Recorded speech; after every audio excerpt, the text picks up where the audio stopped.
అందరికీ నమస్కారం. సరే, ఇప్పుడు రాష్ట్రం అంతా 2 రోజులుగా జగన్మోహన్ రెడ్డి గారు ఆయన కట్టుకున్న ప్యాలెస్ గురించి, దాని మీద వైఎస్ఆర్ కాంగ్రెస్ పార్టీ వివరణ, విశాఖపట్నం ప్యాలెస్ మీద ఆయన వివరణ, ఏదో ఒక ఐకానిక్గా కట్టాలి అనుకున్నాం.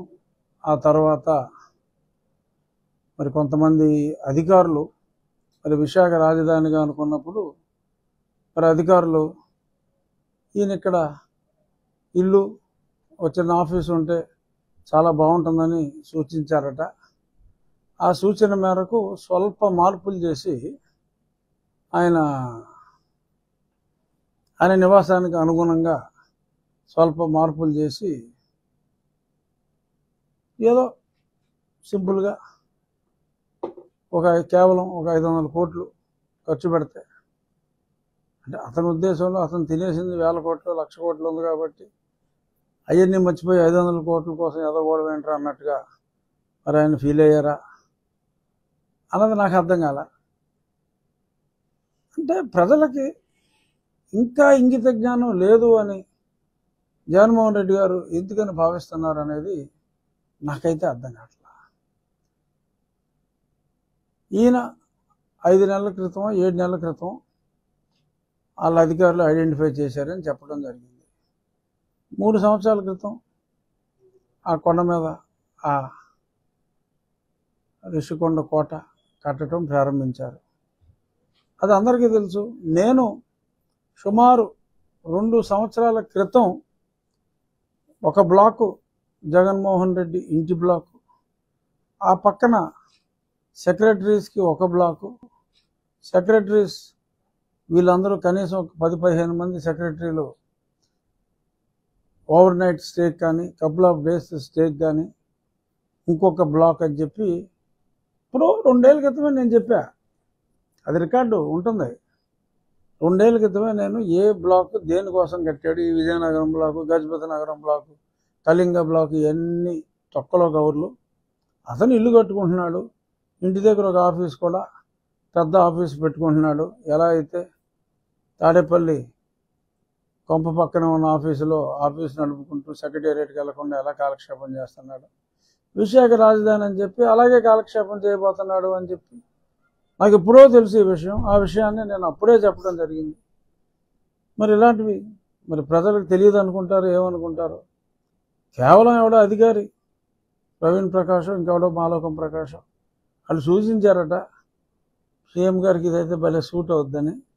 అందుకని అప్పటికప్పుడు మార్పులు చేసి మరి అప్పటికప్పుడు 26 లక్షల కమోడు, 50 లక్షల టబ్బు,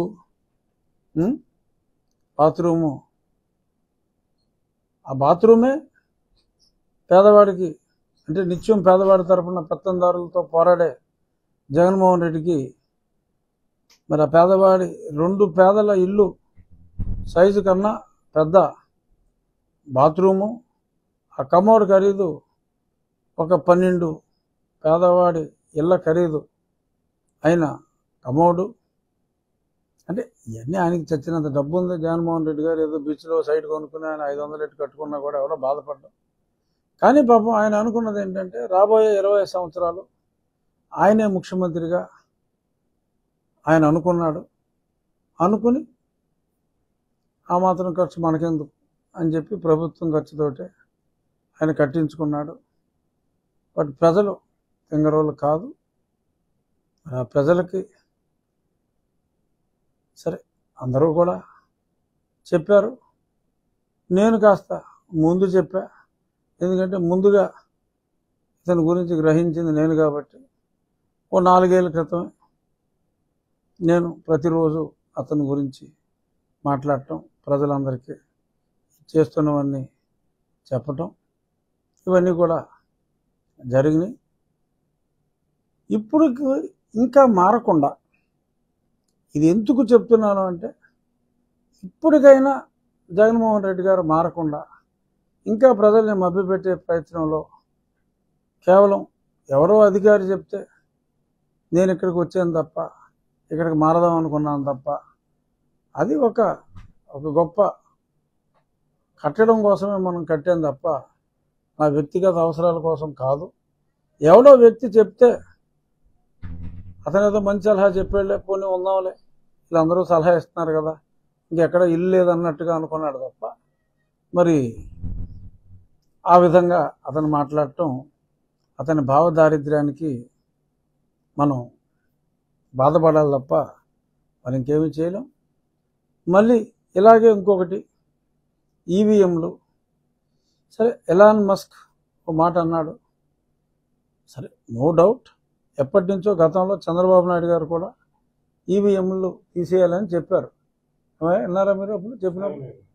సో అది ఎప్పటి నుంచో ఉంది.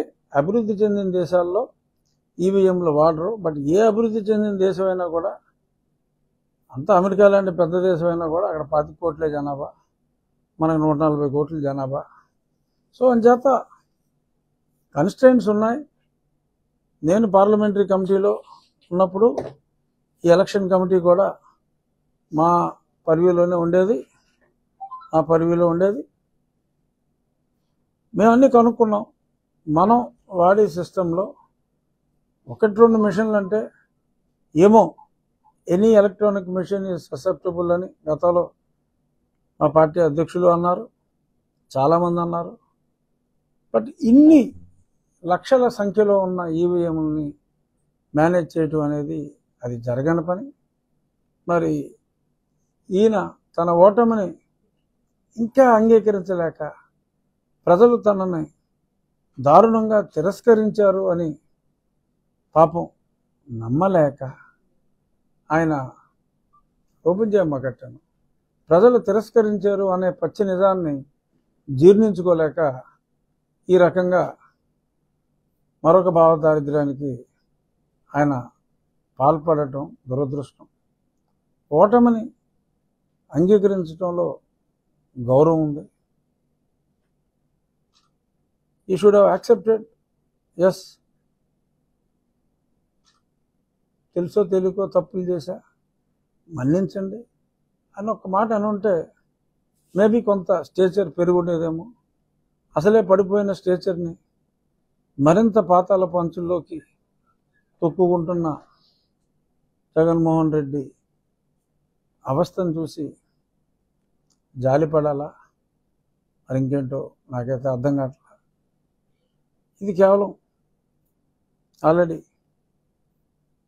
పడిపోయిన వ్యక్తిని నేను మరింత పడదోసే దిశగా కావాలని నేను మాట్లాడతలేదు. అది సభ్యత కాదు, సంస్కారం కాదు. ఇకనైనా మారాలి, ప్రజలు తెలివైన వాళ్ళని చెప్పి జగన్మోహన్ రెడ్డి గారు అంగీకరించాలి. ఇంకా ప్రజల్ని పనికిరాని వాళ్ళుగా, మూర్ఖులుగా భావించవద్దు అని చెప్పి వైఎస్ఆర్ కాంగ్రెస్ పార్టీ, సరే 11 సీట్లున్నా, ప్రతిపక్ష హోదా లేకపోయినా అదొకటే ప్రతిపక్షం. సో కాబట్టి ప్రతిపక్ష హోదా లేని ప్రతిపక్షానికి నా సూచన ఏంటంటే, be dignified in your statements. ఏం మాట్లాడినా కన్స్ట్రక్టివ్గా ఉండేలాగా మాట్లాడండి తప్ప ప్రజల్ని డిగ్రేడ్ చేసేలాగా మాట్లాడొద్దు. Let there be constructive criticism అని మరొకసారి తెలియజేస్తూ, ఇక అది వదిలేసి నియోజకవర్గానికి వద్దాం. నేనేం చేస్తున్నాను ఆ నియోజకవర్గానికి అనేది ఇంపార్టెంట్. ఎందుకంటే ప్రస్తుతానికి, సరే అది ప్రస్తుతానికి అవుతుందా, పర్మనెంట్ అవుతుందా అనేది ప్రస్తుతాన్ని పక్కన పెడదాం. ప్రస్తుతానికి నేను టోటల్ ఫోకస్ అంతా కూడా మరే బాధ్యత అప్పచెప్పలేదు కాబట్టి పూర్తిగా నా నియోజకవర్గానికి నేను పరిమితమై, ఎలాగ నిధులు లేమైతే చాలా దారుణంగా ఉంది. ప్రభుత్వం మారినప్పటికీ కూడా ఓవర్ నైట్, మరి ఎందుకంటే చాలా హామీల బడ్డెన్ ఉంది. మరి పెన్షన్లు, మరి 50 ఏళ్ళకే పెన్షన్లు, ఎన్నో సూపర్ 6లు ఇవన్నీ ఉన్నాయి. అవన్నీ ఉన్నాయి కాబట్టి ప్రభుత్వం మీద ఎక్కువ బర్డెన్ పెట్టకుండా మరి నా నియోజకవర్గాన్ని ఎలాగ అభివృద్ధి పదంలో ముందుకు తీసుకెళ్ళాలి అనే దాని మీద నాకు కొన్ని ఆలోచనలు వచ్చినాయి. నేను జిల్లా కలెక్టర్ గారు, మా జిల్లా కలెక్టర్ గారితో, మన జిల్లా కలెక్టర్ గారితో, ప్రెస్ మీట్ ఇక్కడ కాబట్టి మన జిల్లా కలెక్టర్ గారు సుమిత్ కుమార్ గాంధీ గారితో చర్చించడం జరిగింది. ఇందులో భాగంగా నేను ఎన్నికల ప్రచారంలో కూడా చెప్పింది డ్రైనేజ్ అండ్ ఇరిగేషన్ సిస్టమ్ పూడిక తీక. అసలు ఉమ్మడి జిల్లాకే గత 5 సంవత్సరాల్లో మరి ఎంత ఇరిగేషన్ సిస్టమ్ ఉంటే 5 కోట్ల రూపాయలు కేటాయించడం జరిగింది. ఉమ్మడి జిల్లాకి గత ప్రభుత్వ హయాంలో కేవలం 5 కోట్ల రూపాయలు కేటాయించడం జరిగింది. అంటే ఏ ఒక్క పని, ఒక చిన్న పార కూడా కెనాల్లో వాళ్ళు పెట్టిన పాపాన పోల. అక్కడక్కడ గ్రామస్తులే కొన్ని పనులు చేసుకున్నారు. మరి ఎప్పుడైనా మరి కాంట్రాక్టర్ని పిలిస్తే కాంట్రాక్టర్కి మరి జిఎస్టీలు ఉంటాయి, కాంట్రాక్టర్కి మార్జిన్ ఉంటుంది, కాంట్రాక్టర్కి డబ్బులు రావు కాబట్టి ఒక సంవత్సరం అయినా ఆ వర్క్ కాస్ట్లో ఒక 20% మరి వాళ్ళు ₹2 వడ్డీకి తెచ్చుకుంటారు కాబట్టి ఒక 20% అది. దీనివల్ల ₹1 పనికి 2.5 ప్రభుత్వ ఖజానాకి అయ్యే పరిస్థితి. మరి ఇవన్నిటిని అధిగమిస్తూ మరి మాటిచ్చిన ప్రజలకి వాగ్దానం నిలబెట్టుకోవాలి. అలాగే వాగ్దానం అనే కాకుండా మరి ప్రజల ముందు తలెత్తుకోవాలి అంటే చెప్పింది ఎలాగైనా సరే చేయాలి అనే దృక్పథంతో మరి కలెక్టర్ గారితో ఒక ఆలోచన చేసి ఉండి ఇరిగేషన్, స్టార్ట్ విత్ ఇరిగేషన్, ఇంకా రోడ్స్ అన్నిటికి వెళ్తాం.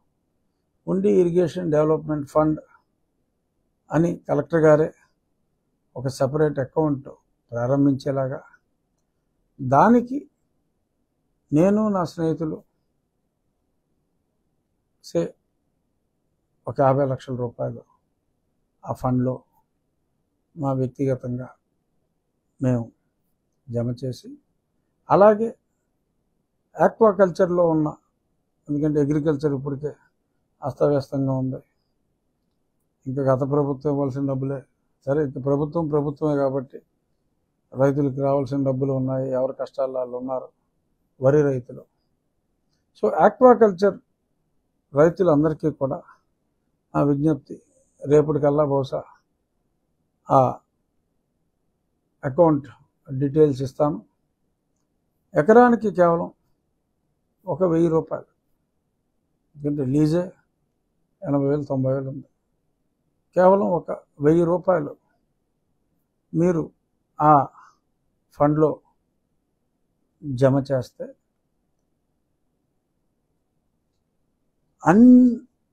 అన్ని కెనాల్స్లో ఆ గుర్రపు డెక్క ప్రాబ్లం కానీ, పూడికిపోయిన దగ్గర ఆ పూడిక తీయటానికి స్మూత్ ఫ్లో ఆఖరి ప్రాంతం వరకు కూడా ఆ నీరు దూర ప్రాంతాలకు కూడా ఎటువంటి అబ్స్ట్రక్షన్ లేకుండా నీళ్లు అందేలాగా, సో మంచినీరు కూడా అందుతుంది ఆ చెరువులు నింపుకోవడానికి. ఇప్పుడు ఏలూరుపల్లి లాంటి గ్రామాలకు నీరు వెళ్ళాల, శివారు గ్రామాలకు.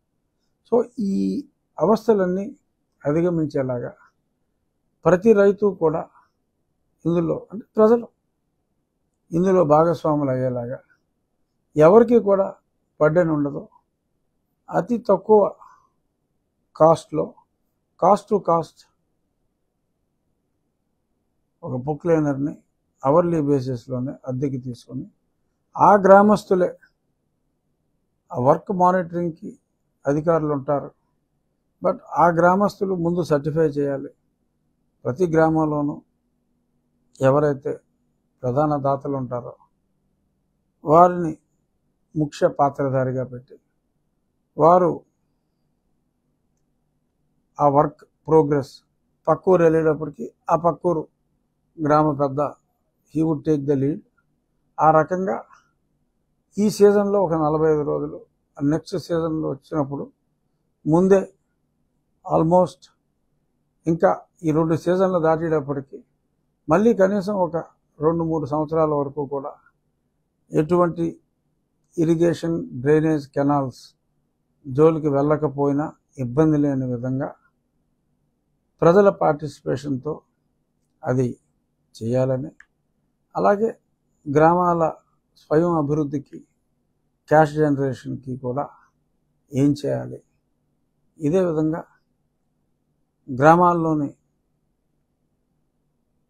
రోడ్స్కి మన్రేగా నిధుల్ని సక్రమంగా, మన్రేగా నిధులు సక్రమ వినియోగం, మ్యాక్సిమం వర్క్ ఎలా చేయాలి అనే దాని మీద మరి గతంలోనే చంద్రబాబు నాయుడు గారు ఒక పిహెచ్డి చేసినంత పనిచేశారు. సో వారు గతంలో చెప్పిన మార్గదర్శకాల స్ఫూర్తితో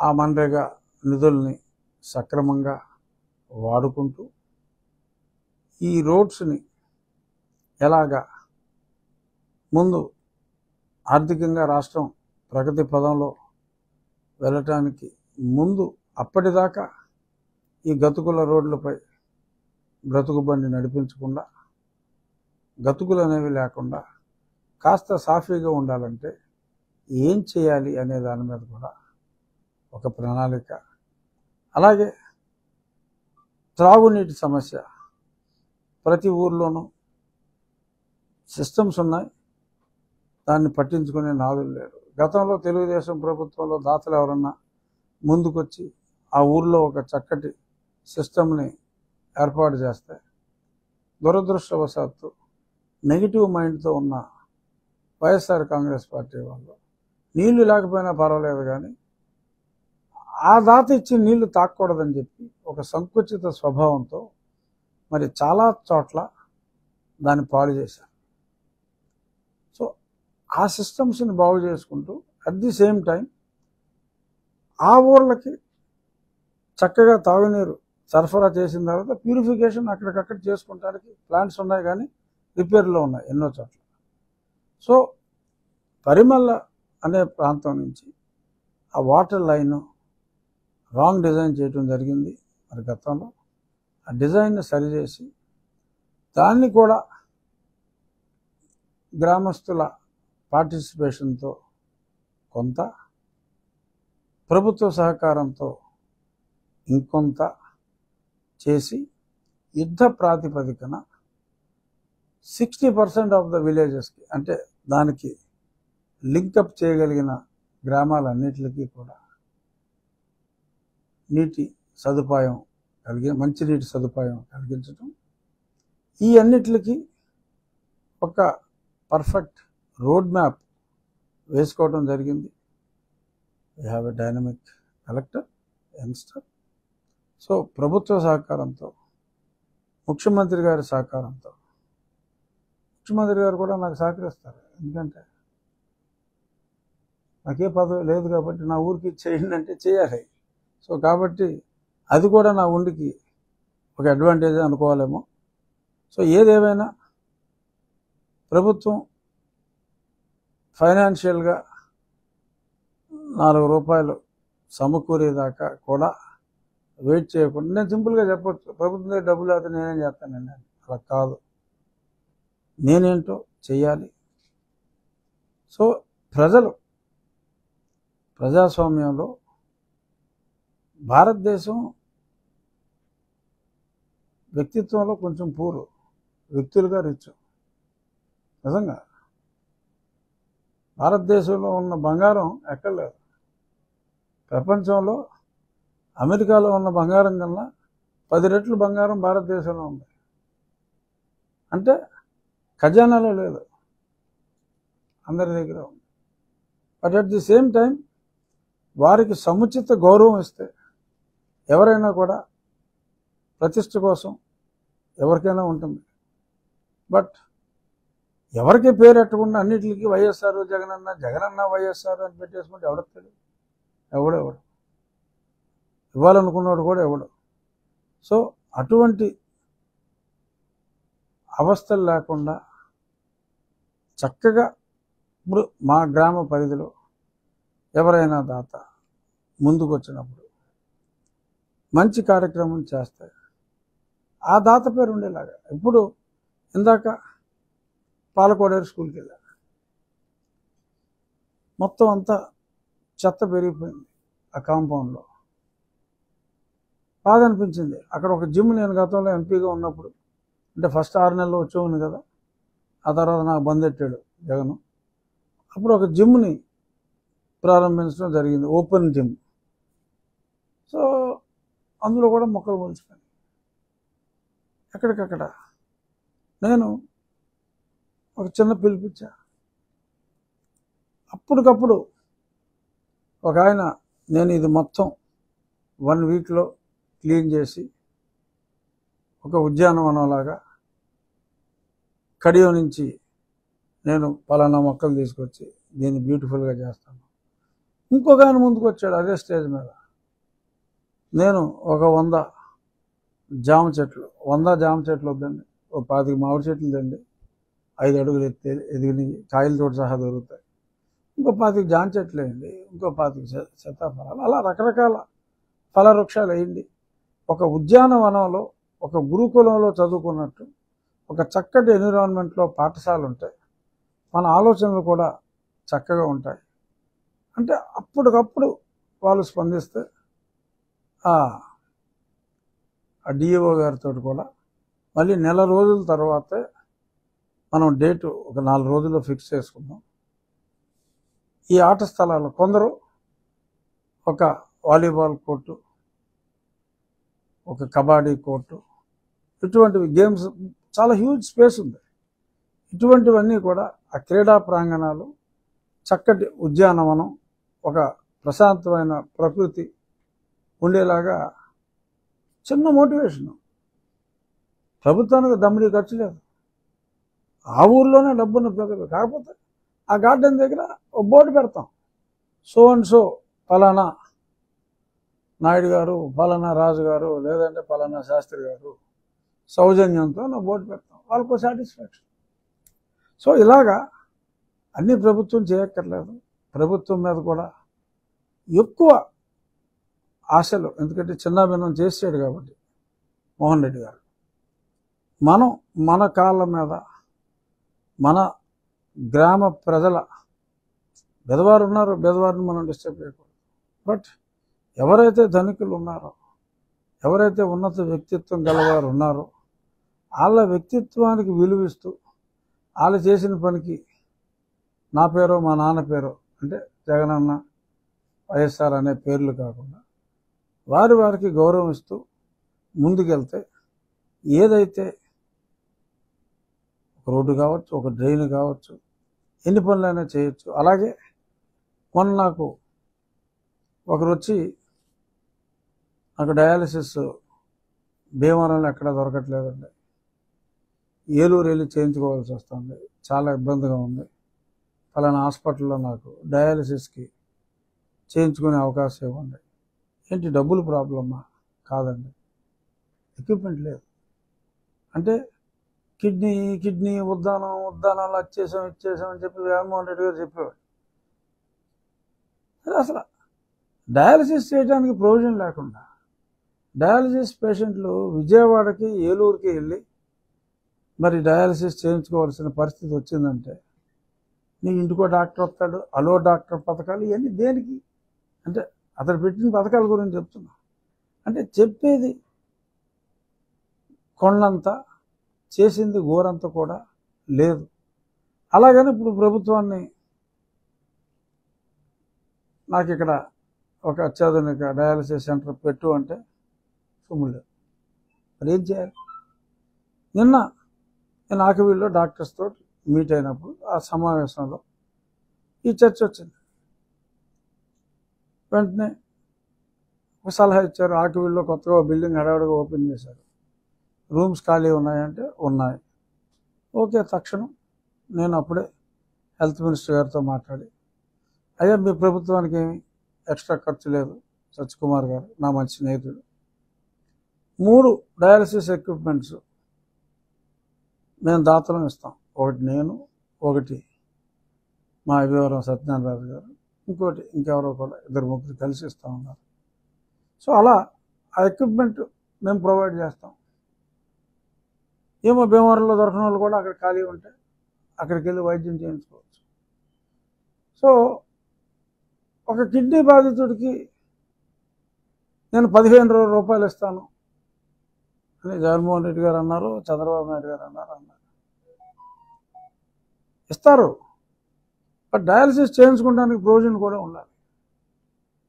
సో ఈ ఇన్ఫ్రాస్ట్రక్చర్ మీద ప్రభుత్వం మీద ఆధారపడటం అనేది కరెక్ట్ కాదు. హృదయం ఉన్న మనుషులు ట్యాప్ చేస్తే ఇక్కడి నుంచి మరి విదేశాల్లో కూడా సెటిల్ అయిన వాళ్ళు చాలామంది ఉన్నారు.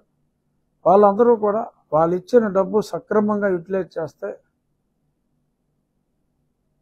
కోట్లు ఇచ్చేవాళ్ళు ఉన్నారు.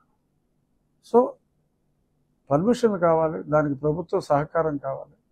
ప్రభుత్వ సహకారం సంపూర్ణంగా తీసుకుంటూ చంద్రబాబు నాయుడు గారి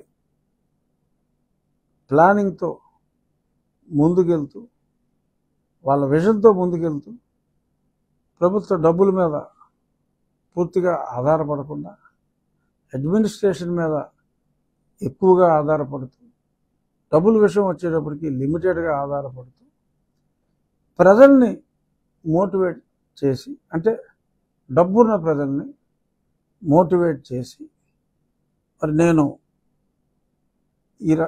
అంటే మీరే ఇవ్వండి అంటాం కదా, అందరినీ మీరే ఇవ్వండి అంటాం కాకుండా ఎంతో కొంత 1%, 2% నా వ్యక్తిగతంగా నేను కూడా కంట్రిబ్యూట్ చేసి మీరు కూడా ఇవ్వండి అని చెప్పి అడిగి, ఎన్నో పరిశ్రమలు ఉన్నాయి, ఆక్వా పరిశ్రమ ఉంది, ఆక్వా ఇండస్ట్రీ, కెనాల్స్ అన్నీ డెవలప్ అయ్యి ఏ ఇబ్బంది లేకుండా వ్యవసాయం చేయగలిగితే ఆక్వా ఇండస్ట్రీకి మంచిదే. వాళ్ళని కూడా I will try to make a part of it. ఇలాగ అందరినీ కూడా ఎక్కడ అవినీతికి తావు లేకుండా ట్రాన్స్పరెంట్గా కలెక్టర్ గారి కంట్రోల్లో ప్రభుత్వ అజమాయిషీలో అకౌంట్ ఓపెన్ చేసి దాని ద్వారా ప్రజలందరికీ సేవలు అందించి, ఏదైతే మేము చెప్పాం, ఇంకా కూపేర బ్రిడ్జ్ ఉంది, రీటెండర్ పిలుస్తున్నాం, వాళ్ళకి ప్రభుత్వం ఏదైనా అడ్వాన్స్ ఇవ్వటం ఆలస్యం అయితే కొంతమంది మళ్ళీ బిల్లు ఇచ్చినప్పుడు తీసుకునేలాగా ఇనిషియల్ స్టార్ట్ చేయడానికి అడ్వాన్స్ ఇవ్వడానికి కూడా కొంతమంది ముందుకు వచ్చారు. ఆ రకంగా ప్రగతి పదంలో మన నియోజకవర్గాన్ని ముందుకు తీసుకెళ్ళటానికి ఉండి నియోజకవర్గ ప్రజల సహకారంతో, కొంతమంది నా స్నేహితుల, నా వెల్ విషర్స్ల సహకారంతో, కలెక్టర్ గారి సంపూర్ణ సహకారంతో, చంద్రబాబు నాయుడు గారి ఆశీర్వాదాలతో ఈ ప్రయత్నానికి నేను నాంది పలకడం జరిగింది. బహుశా సాయంత్రానికి అకౌంట్ కూడా ఓపెన్ అవుతుంది. రేపు నేను అకౌంట్ డీటెయిల్స్ కూడా మళ్ళీ మీడియాతో షేర్ చేసుకుంటాను. ఆ డీటెయిల్స్ని కూడా, ఆ అకౌంట్ నెంబరు, ఆ డీటెయిల్స్ అన్నీ కూడా మీరు కూడా మీ మీడియా ద్వారా జనాలందరికీ చేరువ చేసి, ప్రగతి పదంలో మన నియోజకవర్గం ముందుకెళ్ళటంలో మీడియా పాత్ర కూడా డెఫినెట్గా, ప్రజల ఆర్థిక సహకారంతో పాటు మీడియా ఆర్థిక సహకారం కూడా ఎంతో అవసరం. మనందరం కలిసి ఉండి నియోజకవర్గాన్ని ప్రజల సహకారంతోనే ముందుకి తీసుకెళ్దాం. ఇది నా ప్రణాళిక. ఇక మీరు ఏమైనా ప్రశ్నలు అంటే సరదాగా అడగచ్చు. నియోజకవర్గానికి సంబంధించి అకౌంట్ కలెక్టర్ అకౌంట్ ఓపెన్ చేస్తారు.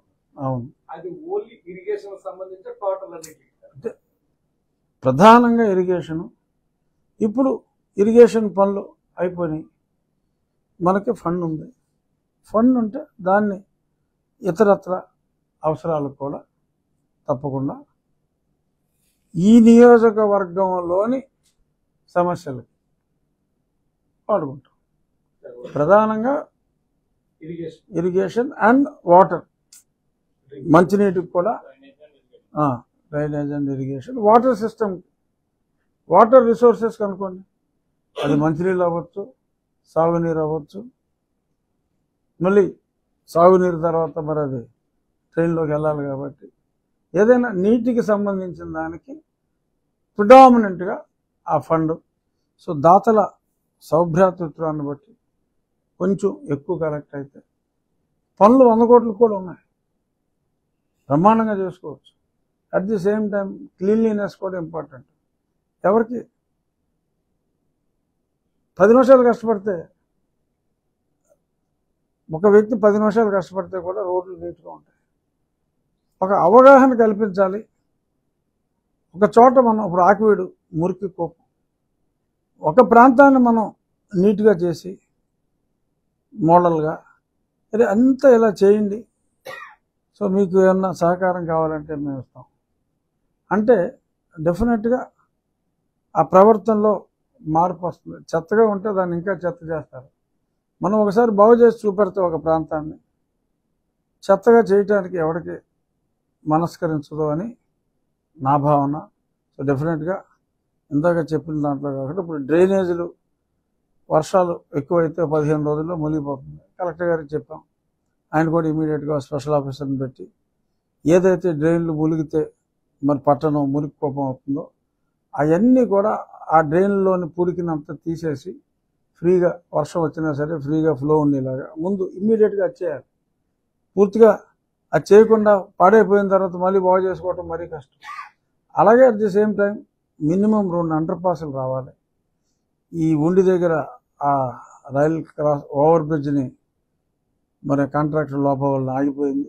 నేను మళ్ళీ మా అసెంబ్లీ సమావేశాలు వాయిదా పడి, నేనైతే అదర్వైజ్ 24 నుంచి పార్లమెంట్ సమావేశాలు అక్కడ ఉండి ఆ టైంలో అశ్విని వైష్ణవ్ గారిని కలుసుకుని రైల్వే పనులన్నీ చేయించాలని రిప్రజెంటేషన్ ఇచ్చి కిక్ స్టార్ట్ చేయాలనుకున్నా. ఓకే, ఒక వారం ఆలస్యం అవుతుంది. ఆ తర్వాత అయినా సరే నేను వెళ్ళి ఫార్చునేట్గా మరి చంపాలని ప్రయత్నం చేసిన జగన్మోహన్ రెడ్డి ఒక రకంగా ఇప్పుడు రాష్ట్రానికి మంచి చేసాడేమో అనుకుంటున్నాను. నన్ను ఢిల్లీలో పెట్టి నాకు చక్కటి స్నేహ సంబంధాలు ఎంతోమంది కేంద్ర మంత్రులతో ఉన్నాయి. అవన్నీ కూడా ముఖ్యంగా టు స్టార్ట్ విత్ నా ఉండి నియోజకవర్గ అభివృద్ధికి నేను అనుకున్న పనులన్నీ ఈ 6 నెలల్లో నేను ప్రారంభించి మొదలు పెట్టేయగలిగితే మేబీ అప్పుడు ఇంకెక్కడైనా కూడా సహకారం అందించగలిగితే. ఇప్పుడు కేంద్రంలో ప్రభుత్వం ఉంది, సో అంచేత పెద్ద ఇబ్బంది ఉండదు. అయినప్పటికీ కూడా హోదాతో వాళ్ళతో మాట్లాడటం వేరు, స్నేహంతో మాట్లాడటం వేరు. హోదాతో సాధించలేనిది స్నేహంతో తప్పకుండా సాధించవచ్చు అనేది నా విశ్వాసం. సో 3/4 ఆఫ్ ద క్యాబినెట్ నా స్నేహితులే ఉన్నారు కాబట్టి డెఫినెట్గా కేంద్రంలో చాలా నిధులు ఉంటాయి. ఆ నిధుల్ని సక్రమంగా తీసుకొచ్చి బాగు చేసుకుంటానికి ఎంతవరకు నేను కృషి చేయగలను, నా శక్తి వంచన లేకుండా అంత కృషి నేను చేస్తానని చెప్పి మీడియా ద్వారా ఉండి నియోజకవర్గ ప్రజలకి నేను తెలియజేస్తున్నాను. ఇప్పుడు ఓవరాల్గా మీరు ఎమ్మెల్యే అయిన కాడి నుంచి ఇవాటి వరకు కూడా నియోజకవర్గం అంతా పర్యటిస్తున్నారు. దీంట్లో మేజర్గా పబ్లిక్ మిమ్మల్ని అడుగుతున్న ప్రధాన సమస్య ఏంటంటే, అవన్నీ ఎలక్షన్ టైంలోనే అడిగారు. వాళ్ళు అడగకముందే నేనే చెప్తున్నా. ఇప్పుడు ఈ ప్రెస్ మీట్ ఆంతర్యం కూడా అదే. నేనేం చేయబోతున్నానో నేను చెప్పా. సో అది ఇందులో ఏదైనా ఆలస్యం అయిందనుకోండి, అప్పుడు వాళ్ళే అడుగుతారు, ఏమంటే మీరు అలా అన్నారు, అది కొంచెం ఆలస్యమైంది. ఆ అడిగే పరిస్థితి నేను తెచ్చుకోనని చెప్తున్నా. ఇమ్మీడియట్గా ఖచ్చితంగా ఇవాళ సాయంత్రానికి అకౌంట్ ఓపెన్ అవుతుంది, అందులో ఫండ్ ఫ్లో స్టార్ట్ అవుతుంది. పారిశ్రామికవేత్తలను కూడా నేను రేపు పిలవటం జరిగింది. వాళ్ళకు కూడా డీటెయిల్స్ ఇచ్చి మీరు అందరూ కిక్ స్టార్ట్ చేయండి, మీ మనసులకు తోచినంత వేయండి, యూ మోటివేట్ ద పీపుల్ అనే దాంతోనే నిమిషం కూడా ఆలస్యం చేయకుండా ఆల్రెడీ కలెక్టర్ గారు చెప్పడం జరిగింది ఎలా అకౌంట్ ఓపెన్ చేయాలని. ఫాస్ట్ ట్రాక్లో ఇవన్నీ చేస్తాం. సో చేసిన తర్వాత నాకు తెలిసి అభినందనలే ఉంటాయి తప్ప వినతులు ఉండవని నేను అనుకుంటున్నాను. అది ఇంకేం లేదు కదా. Thank you.